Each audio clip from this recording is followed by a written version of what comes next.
சரி, வாங்க நாம இப்போ ஒரு மிகப்பெரிய படைப்புக்குள்ள போகலாம். ஸ்ரீ அரவிந்தர் எழுதின சாவித்ரி. உண்மையிலே இதுவரைக்கும் எழுதப்பட்ட கவிதைகள்லயே இது ரொம்பவே ஒரு லட்சியமிக்க கவிதைன்னு தாராளமா சொல்லலாம். இந்த கவிதை நம்மளோட முழு வாழ்க்கையுமே ஒரு பெரிய பிரபஞ்ச புதிரா பாக்குது. அதாவது இங்க இந்த பூமியிலே நடக்கிற ஒரு பெரிய ஆன்மீக காவியம் மாதிரி இது சித்தரிக்குது.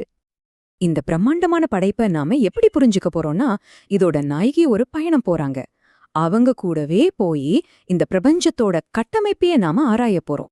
முதல்ல ஸ்ரீ அரவிந்தர் எவ்வளவு பெரிய ஒரு விஷயத்தை உருவாக்க முயற்சி பண்ணிருக்காருங்கிற அந்த மாஷ்டாபத்தை நாம புரிஞ்சுக்கலாம் வாங்க.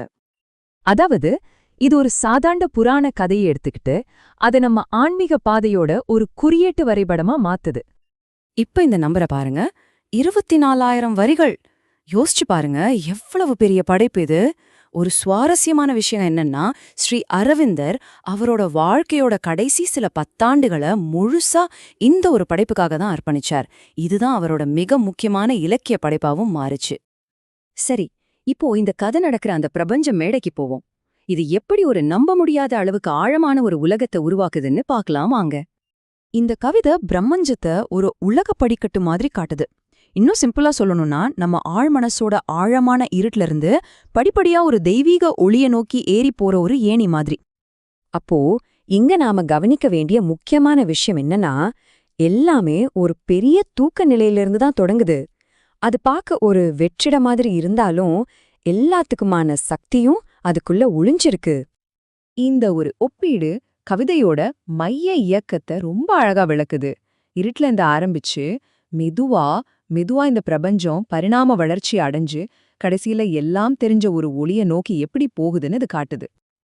இப்போ இந்த பிரபஞ்ச நாடகத்துக்குள்ள நம்மளோட 2 முக்கிய கதாபாத்திரங்கள் வராங்க. அவங்களோட காதல் கதை தான் இந்த முழு காவியத்தையும் முன்னாடி நகர்த்த போற இன்ஜின். தெய்வீக அருளோட அவதாரமா வர்ற சாவித்ரி அவளுக்காகவே படைக்கப்பட்ட சத்யவான சந்திக்கிறா. அவங்க 2 பேருக்கும் இடையில இருக்கிற இந்த பந்தந்தான் இந்த பிரபஞ்ச சக்தியோட திறவுகோல்னு சொல்லப்படுது. ஆனா அவங்க சேர்ந்த உடனேயே ஒரு இடி மாதிரி ஒரு தீர்க்க தரிசனம் வருதுன்னு நாரதர்கிட்ட இருந்து. சத்யவான் சரியா 1 வருஷத்துல இறந்துடுவான்னு. இந்த ஒரு வரிதான் கதையோட திருப்பு முனையே. இது அவங்க காதல மட்டுமில்ல, வாழ்க்கையே காலத்தோட போராட வைக்குது.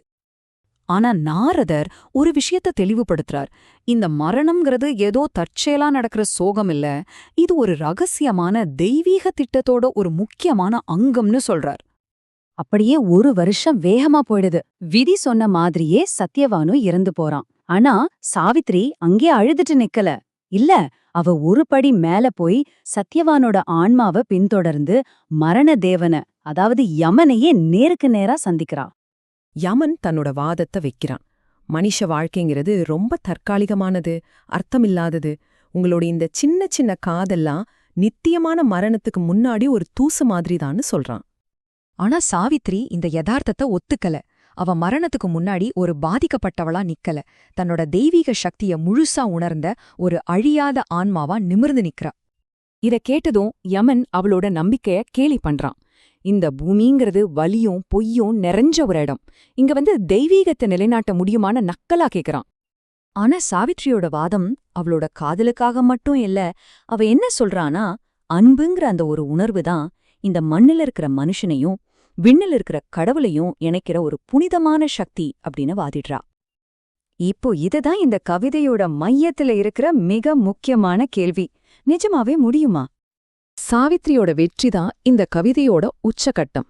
அது சாதாரண வெற்றி இல்ல, ஒட்டுமொத்த மனித குலத்துக்கே ஒரு திருப்புமுனையை ஏற்படுத்துற ஒரு தருணம் அது. இங்க நம்ம நல்லா புரிஞ்சுக்க வேண்டியது என்னன்னா, அவளோட வெற்றிங்கிறது சொர்க்கத்துக்கு தப்பிச்சு போறதில்ல, மாறா இந்த பூமி வாழ்க்கையே ஒரு தெய்வீக வாழ்க்கையா மாத்தி அமைக்கிறது தான். பாத்தீங்களா, அவளோட வெற்றி ஒரு மிகப்பெரிய மாற்றத்தை கொண்டு வருது. நம்ம உலகத்தோட விதியே மாத்தி எழுதுற ஒரு பிரபஞ்ச நிகழ்வாத மாறுது.